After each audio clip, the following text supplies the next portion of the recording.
बहुत समय पहले की बात है। चंदनपुर गांव में लोग हंसी खुशी रहते थे।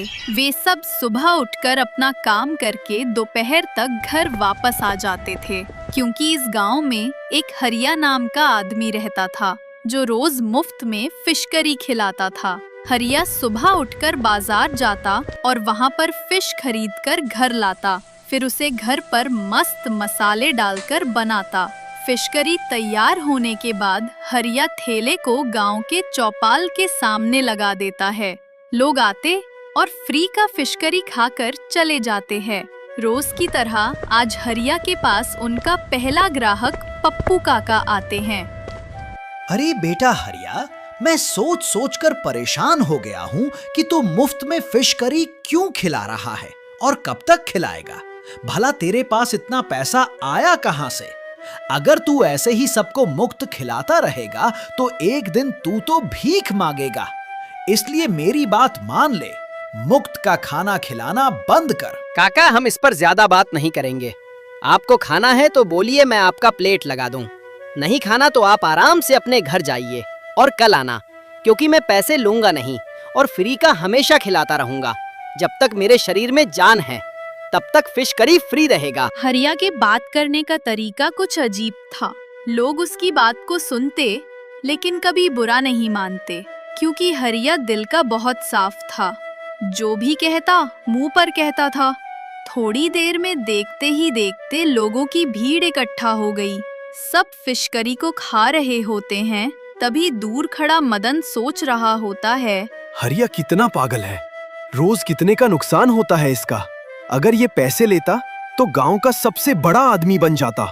अगर मैं इससे पूछूं, अगर इसने मुझे फिश करी बनाने का विधि बता दिया तब तो मेरी चांदी ही चांदी है। अब चलकर बात करूं उससे। इतना सोचकर मदन हरिया के पास जाता है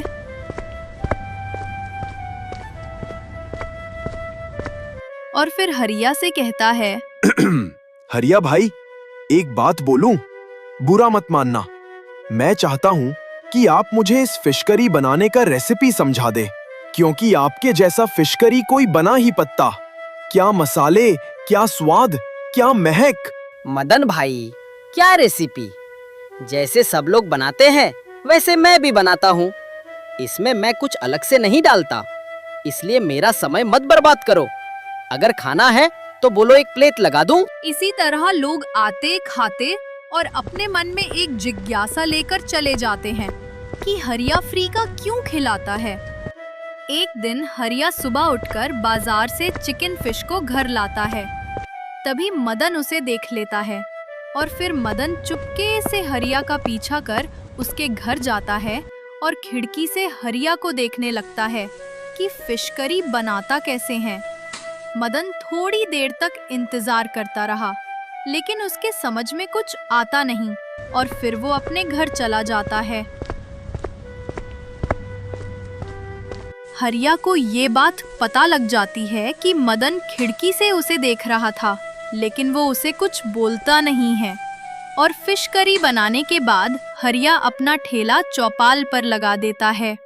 हरिया काफी देर तक इंतजार करता है, लेकिन उसका पहला ग्राहक नहीं आता। थोड़ी ही देर बाद मदन हरिया के पास आता है और कहता है, हरिया भाई, बुरा मत मानना, क्यों ना कल मैं आपके घर आऊं? आप मुझे फिश करी बनाना सिखा देंगे? हाँ, क्यों नहीं, बिल्कुल सिखा दूंगा। बस तुमको भी मेरे जैसे फ्री का फिश करी सभी गांव वालों को खिलाना होगा। बोलो, अगर मंजूर हो तो कल सुबह मेरे घर आ जाना। मैं तुमको फिश करी बनाना सिखा दूंगा। अरे हरिया, तू पागल हो गया है? मैं अपना पैसा लगाऊंगा, गांव वालों को फ्री खिलाने के लिए थोड़ी। माफ करना, मैं तुम्हारी फिश करी नहीं सीखूंगा। जा रहा हूं।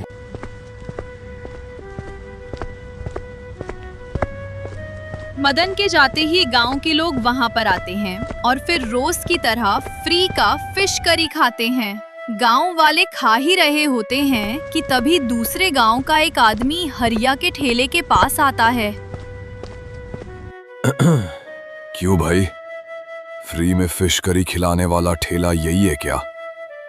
क्योंकि मैंने सुना था कि इस गांव में एक आदमी है जो मुफ्त में फिश करी खिलाया है। क्या ये बात सच है? हाँ बिल्कुल, आप सही जगह है। मैं ही हूँ जो गांव वालों को फ्री में फिश करी खिलाता हूँ। अगर आपको खाना है तो बताइए, मैं अभी आपके लिए एक प्लेट फिश करी लगा देता हूँ। नहीं नहीं, मुझे माफ करना। मैं इतना लालची नहीं हूं कि मुफ्त में सड़ा गला फिश करी खाऊं। गांव वाले पागल हैं, इन्हें कुछ भी दे दो खा लेंगे। जरा सोचो, कोई मुफ्त में क्यों खिलाएगा? अगर तुम इसे खाकर बीमार पड़ गए तो इसका जिम्मेदार कौन होगा? कभी सोचा है तुम्हारे बच्चों का क्या होगा? नहीं नहीं, आप गलत सोच रहे हैं। हमारे यहाँ ऐसा नहीं होता। मैं रोज बाजार से ताजी मछलियाँ लेकर आता हूँ, फिर उन्हें अच्छे से घर में धोकर बनाता हूँ। मैं वादा कर सकता हूँ कि मेरी फिश करी खाने से कोई बीमार नहीं पड़ सकता। अरे मैंने बहुत देखे तुम्हारे जैसे। तू गांव वालों को खिलाकर मारना चाहता है। अगर इस गांव वाले मेरी बात न माने तो बाद में पछताएंगे, देख लेना। इतना बोलकर वो आदमी अपने गांव वापस लौट जाता है और इधर गांव वाले फिश करी खा खाकर अपने घर जाते हैं और हरिया भी अपने घर जाता है। घर जाकर वहां लेट जाता है और लेटते लेटते सोचता है, जमाना भी कैसा है, किसी का भला करो तो वो बुरा मानता है।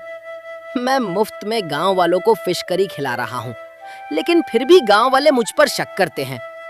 अब उन्हें कैसे मैं अपने इस राज को बताऊं? इतना सोचकर हरिया सो जाता है और दूसरे दिन सुबह होते ही वो मछली लाने बाजार जा रहा होता है कि तभी रास्ते में उसे गोलू मिल जाता है। गोलू को देखकर हरिया रुक जाता है। फिर गोलू हरिया से कहता है, अरे हरिया भाई, सुबह सुबह कहाँ चल दिए और इतने मायूस क्यों हो? कोई बात हो गई क्या? हाँ जगदीश भाई, कल मैं ठेला लगाया हुआ था, तभी दूसरे गांव से एक आदमी आता है और गांव वालों को भड़का देता है कि इस ठेले पर सड़ी गली मछलियों का फिश करी बनाया जाता है। अब तुम ही बताओ जगदीश, क्या मैं सड़ी मछलियों की फिश करी बनाता हूँ? नहीं नहीं, ऐसा तो मैंने कभी नहीं देखा।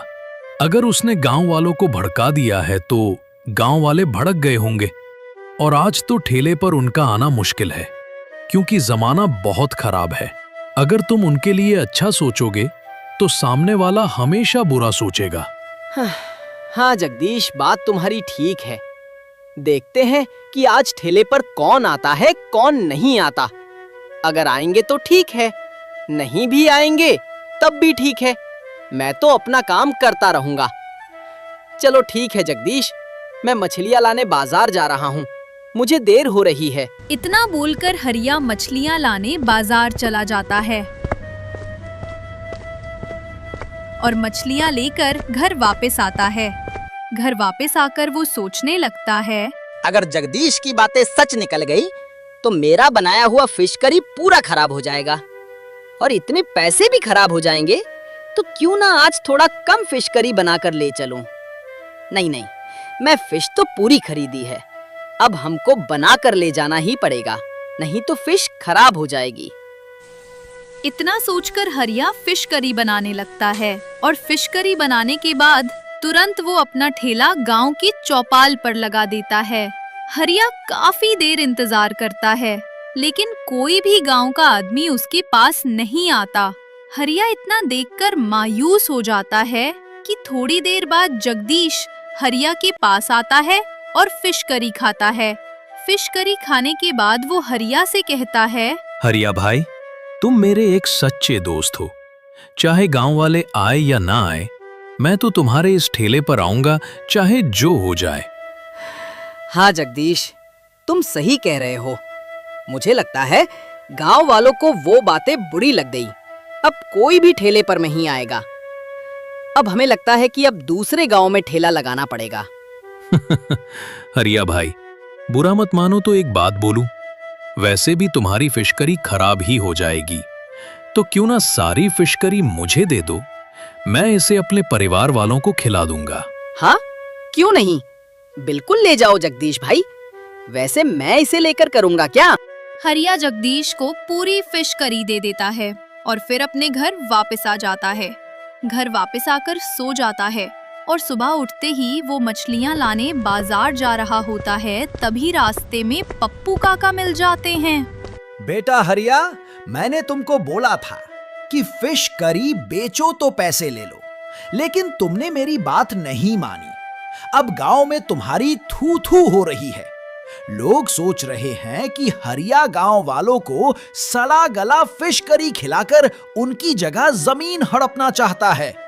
काका जी, जो भी आदमी ऐसा सोचता है सोचने दो। मैं आज और ठेला लगाऊंगा बस, नहीं तो कल से दूसरे गांव चला जाऊंगा और वहां पर फ्री फिश करी खिलाऊंगा। बेटा, तुम आज मछलियां लाने मत जाओ, क्योंकि ये बात मुखिया तक पता चल गई है और मुखिया आज शाम तक पंचायत रखेंगे और तुमको पंचायत में आना ही पड़ेगा। इसलिए मेरी बात मानो, अपने घर जाओ। नहीं नहीं काका, मैं मछलियां लाने जाऊंगा। अगर मुखिया मुझे आज बुलाएगा तो मैं आज पंचायत में नहीं आऊंगा। बोल देना कल पंचायत रखें।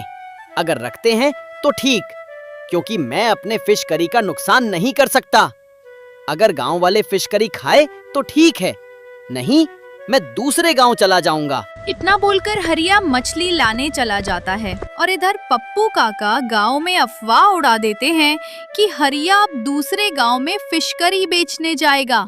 गांव के कुछ लालची आदमी जिन्हें फ्री का खाने का शौक चढ़ा था, वो सब सोच में पड़ गए कि अगर हरिया दूसरे गांव जाएगा तो हम फ्री का कैसे खा पाएंगे।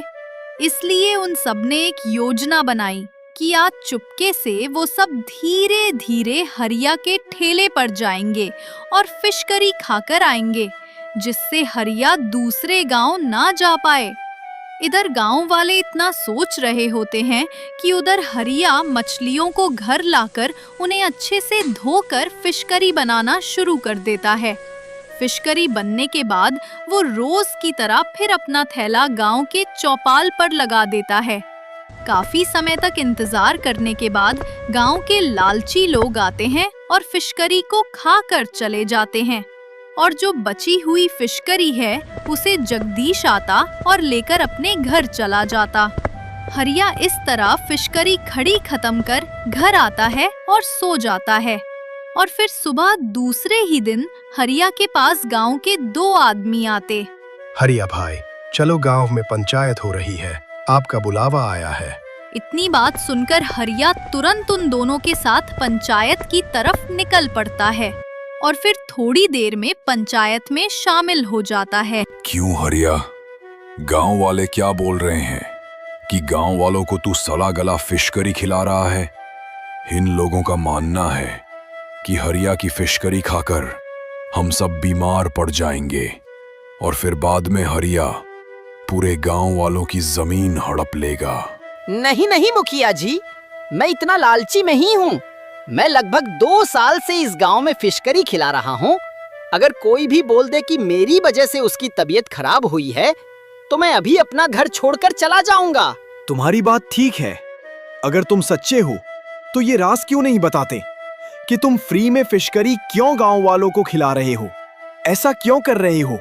तुम बताते क्यों नहीं हो? हाँ हरिया, तुमको आज अपना राज खोलना ही होगा कि तुम फिश करी क्यों फ्री में गांव वालों को खिलाते हो और तुम्हारे पास इतना सारा पैसा कहां से आया। मुखिया और गांव वालों की बात सुनकर हरिया गांव वालों से कहता है, गांव वालों सुन लो, तुम्हारे पास सिर्फ 2 ऑप्शन हैं। पहला, अगर मैं फिश करी का राज खोल दूंगा तब मैं गांव में फ्री फिश करी नहीं खिलाऊंगा। दूसरा, अगर आप सब फिश करी का राज नहीं सुनेंगे तब मैं रोज की तरह गांव वालों को फ्री फिश करी खिलाऊंगा। अब आप बताएं कि आपको राज जानना है या फ्री में फिश करी खाना है। हरिया का इतनी बात सुनकर गांव वाले थोड़ी देर शांत रहे। फिर गांव में से एक आदमी बोला, मुझे फ्री की फिश करी नहीं खाना। मुझे जानना है इस फिश करी का राज क्या है कि तुम गांव वालों को फ्री में फिश करी खिलाते हो। गांव वाले की इतनी बात सुनकर हरिया तुरंत गांव वालों को फिश करी का राज बताता है। सुनो, ये बात लगभग 5 साल पहले की है, जब मैं शहर में एक ढाबे पर काम कर रहा था। ढाबे का मालिक बहुत कंजूस था। उसके यहाँ लोग आते और खुद को लुटवा कर चले जाते थे। ऐसे करते करते उसके पाप का घड़ा भर चुका था। फिर उसके पूरे परिवार वाले उसके आंखों के सामने मर गए। उसे आभास हो गया कि मैंने गरीबों का हाय कमा लिया है। और फिर एक दिन सपने में उससे एक आदमी कहता है कि जो भी काला धन तुमने गरीबों का कमाया है उसे फ्री में गरीबों को बांट दो। जब ये बात उसको पता चली तब उसने मुझे सारी बात बता डाली और मुझे खूब सारा पैसा दिया और मुझे बोला कि जब तक ये पैसा तुम्हारे पास खत्म नहीं हो जाता तब तक तुम अपने गांव जाओ और गांव वालों को फ्री में खाना खिलाओ। तभी से मैं 2 से 3 गांव में फिश करी खिला चुका हूँ और जहाँ भी लोग इस राज को पूछते हैं मैं उस गांव को छोड़कर दूसरे गांव में चला जाता हूँ। इतनी बात कर मदन अपने घर आता है और फिर गांव छोड़कर वो दूसरे गांव चला जाता है। दूसरे गांव में जाकर वहां पर अपना ठेला लगाता है और इधर गांव वाले अपनी गलती का पछतावा कर रहे होते हैं।